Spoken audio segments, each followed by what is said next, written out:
एक ये मुद्रा, इसको क्या प्राण मुद्रा बोलते हैं। इस मुद्रा के साथ आप रहना, जब थोड़ी तकलीफ होती थी तो मैं ऐसा हो जाता था और लगता था नहीं तो मैं ऐसा हो जाता था। दोनों प्रकार से इस मुद्राओं का मैं ध्यान करता था, तो वो आपको मैं सिखा रहा हूँ। तो ये मूल जो जीभ के पीछे ले जाने वाला है, पूरे बीजा अक्षरों में सबसे अगर रिजल्ट किसी के मिलेंगे तब कल्याणक में ऋण का। ऋण के इतने सारे रिजल्ट हैं, इतने सारे फायदे, लेकिन ऋण का उच्चारण ही नहीं करते हो आप लोग, ना करते हो आप। अपनी जीभ तालू पर मतलब लगानी मुर्दा पर चाहिए, लगाते कहाँ आप तालू पर या दांत पर लगाते हो। तो उच्चारण जब मूल में ही भूल है तो कहां से रिजल्ट मिलेगा? मिल सकता है क्या? तो आप लोग कम से कम शुद्ध उच्चारण करना है, ताकि कम से कम शुद्ध उच्चारण से हम जो है जैसा रिजल्ट चाहते हैं।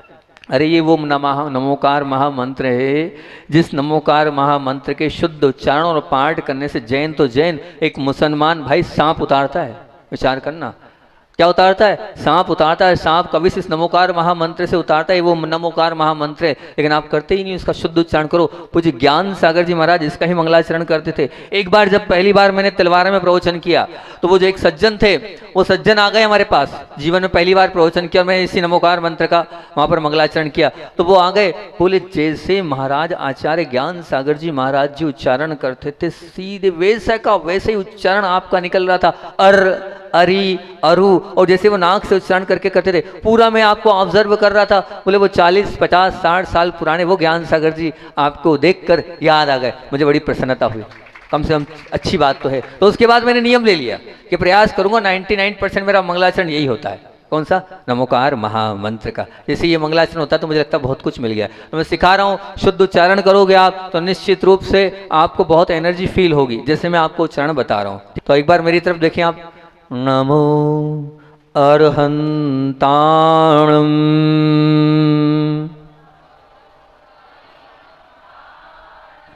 मैंने जीभ से मां निकाला है, होठ से नहीं निकाला है। नमो सिद्धाणम्, ये जो नाक से जो है ना, कहां से? नाक से तो निकला, लेकिन जीभ को पीछे करके ऋण का उच्चारण किया है। नमो आज ऋण्याणम्,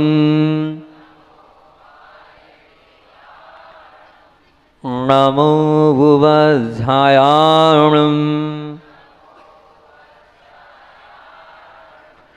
नमो लोये सवसाहुणम्।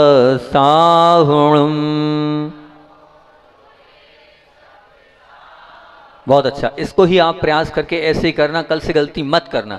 जैसे मैं कर रहा हूं वैसे ही करना। माँ कहाँ से निकलेगा? नाक से, होठ से नहीं। ऋणा कहाँ जाएगी? जीभ पीछे मोड़कर आपको ले जाना है, वहीं से ऋणा का उच्चारण होगा। और वहीं नहीं आ रहा है तो मैंने यहाँ दोपहर क्लास में ट ठ ड ड ढ ऋणा, ऐसे आप प्रैक्टिस कर लो। ट ठ ड ड ढ ऋणा, तो अपने आप को ऋणा आप सीख जाओगे। वो सीख जाओगे तो बहुत अच्छा रहेगा आपको। तो वो कथा मालूम ही, हमेशा बताता हूँ कि उस युग के आदि में जब ग्रंथ की रचना होनी थी तो पुष्पंत भूतबली को एक छोटी सी मात्रा गलत बताई थी तो कौन सी विद्या सिद्ध हो गई थी? तो वो जो विद्या है, फिर उन्होंने मंत्र को ठीक किया, और आप तो पूरा का पूरा मंत्र ही गलत उच्चारण कर रहे हो। बताओ, आपकी उम्र 50 साल, 60 साल, 70 साल हो गई और मूल में ही भूल हो रही है। 70 साल से नमोकार महामंत्र का उच्चारण गलत हो रहा है। तो ध्यान रखना, और तीनों का ध्यान रखना, अरी और अरु। अब गलती नहीं होना चाहिए, ठीक? अब नहीं होना चाहिए सब लोग गलती। अरी और अरु, इस प्रकार से हम उच्चारण करेंगे तो बहुत अच्छा होगा। तो ये मैंने उच्चारण की बात आज पहले बता दी, बहुत दिनों से जो अपनी रुकी हुई बात थी, इसलिए। अब रही बात आज क्या है, तो बोले मोक्ष सप्तमी है। हमें विचार करना चाहिए कि वो पांचनाथ कौन थे और हम क्या हैं। और हम क्या हैं तो बहुत बड़ी बात है, लेकिन मैं क्या हो बनना चाहता हूँ उस पर विचार करना। वे हमारी तरह ही चलते फिरते जैसे आप हैं वैसे थे, लेकिन उन्होंने अपने खुद के पुरुषार्थ से, और वे जन जन के पूज्य बन गए। वो कंकर थे और शंकर बन गए। उन्होंने अपने जीवन को पतित से पावन बना लिया। उन्होंने अपनी आत्मा को निश्चित रूप से परमात्मा का स्वरूप बना दिया। लेकिन हम अनादिकाल से भटक रहे हैं। और क्यों भटक रहे हैं? वो हमारे अंदर दुर्गुण हैं, दुख हैं, और दुविधाओं के कारण हम अनेक भव से भटकते आ रहे हैं। लेकिन उनकी एक बहुत अच्छी बात थी, बताओ क्या थी? जो मैंने आज आप लोगों से सुबह उसकी बात करी थी कि मैं आज उस पर ही आप लोगों से चर्चा करूंगा। पिछली बार तो कर दिया था क्रोध पर बात करना, लेकिन क्रोध से रिलेटेड जो है उसको जोड़कर मैं कर ले रहा हूँ। क्रोध की बात तो करूंगा ही करूंगा, लेकिन अभी क्रोध के साथ जो आज प्रासंगिक दिवस है मुकुट सप्तमी का, उस पर आपसे चर्चा करता हूँ। पहले तो कि वो पूज्य पार्श्वनाथ भगवान कैसे पार्श्वनाथ बन हुए। बोलो यहाँ जितने लोग बैठे सबको पार्श्वनाथ बनना है? बनना है? एक आदि बोल रहा है, बाकी सबको बनना ही नहीं बनना है।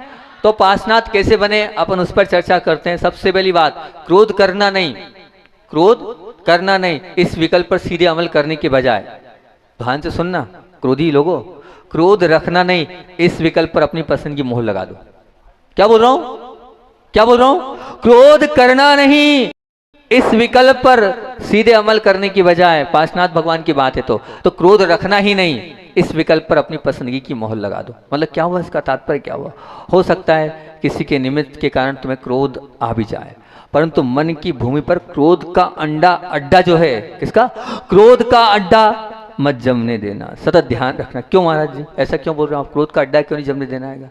मान लीजिए जब आप फ्रिज में पानी रखते हो तो क्या होता है, वो फ्रिज में पानी रख दिया तो क्या हो गया, वो बर्फ बन जाता है। इसी प्रकार अगर मन में आपके क्रोध आ गया तो क्रोध क्या कर देगा, वो बेर का रूप धारण कर लेगा।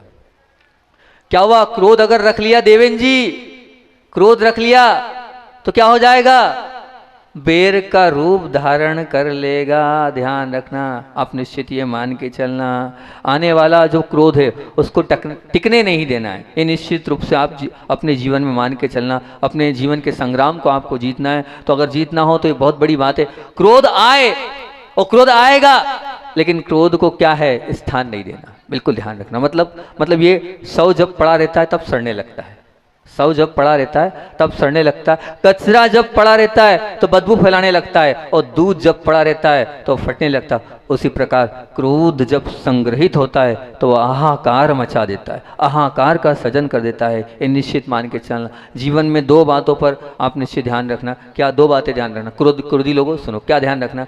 जीवन में किसी ने आघात, मतलब मान लीजिए किसी कारण से जीवन में किसी को, पहली बात तो आघात देना नहीं, जीवन में किसी को आघात नहीं देना, और दूसरी बात, किसी ने हमें आघात दिया है तो उसका मन में संग्रह मत करना।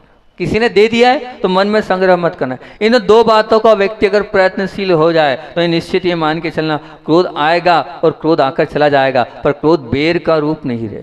क्रोध दूसरे के लिए पीड़ा का कारण बनता है, जबकि दूसरे के द्वारा दी हुई पीड़ा का संग्रह करना ये बेर का कारण बनता है। किसका बनता है? दूसरों के द्वारा दी गई पीड़ा का संग्रह काय का कारण बनता है, बेर का कारण बनता है। इसलिए निश्चित ये मान के चलना, महत्वपूर्ण बात ये, पुराना हिसाब नए बेर का जन्म देता है।